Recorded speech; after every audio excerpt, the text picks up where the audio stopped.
Hi, grade nines. I had a good question about isolating variables, and I'm just going to do a couple questions out of the homework. These ones were not assigned, but they're very similar to isolating a letter variable in a word problem that you guys may be working on this week. So this is from page 270. I'm going to do 6A and 6B, and then there's also 6C on that page if you guys want to try that on your own.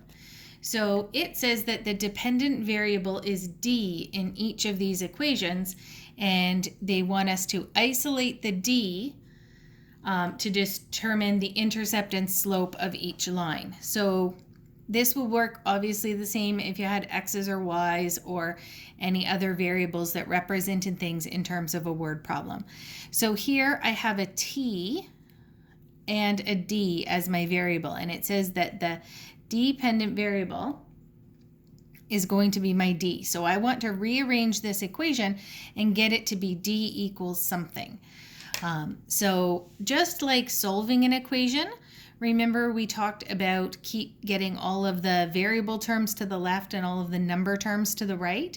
Now we're going to do the same kind of thing, but we're going to get all the terms with d to be on the left and all of the other terms, whether they're regular number terms or the other variable, move all of those to the right.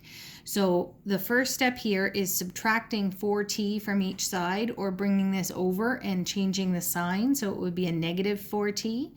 So I'm going to have 3d equals negative 4t plus 9. You could also write that as 9 minus 4t, but we're more used to seeing the variable ones as the first term and the number term as the next one. The next step here, and just to kind of show things clearly, so I'm doing minus 4t from each side.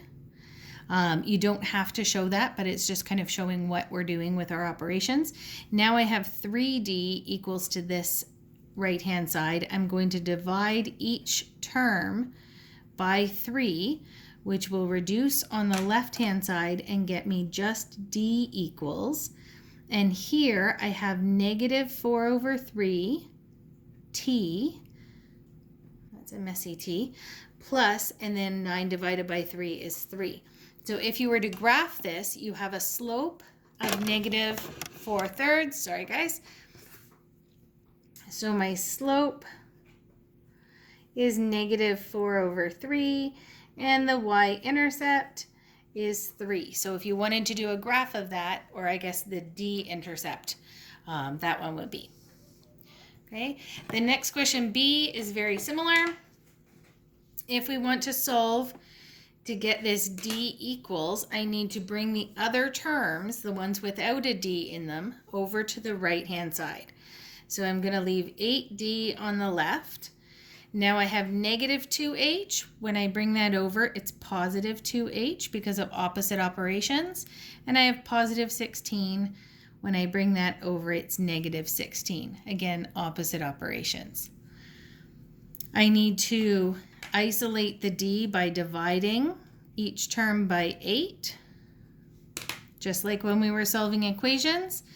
These ones will reduce, so we get d equals, now this 2 over 8, I'm going to reduce to 1 over 4 h, and then 16 over 8 divides out to minus 2. So for this one, I have a slope of 1/4, and a d-intercept, instead of our y-intercept, I should have used d-intercept for the last one too, is negative 2. So if you wanted to graph that, you'd start at a d value of negative 2 and go with a slope of 1 over 4.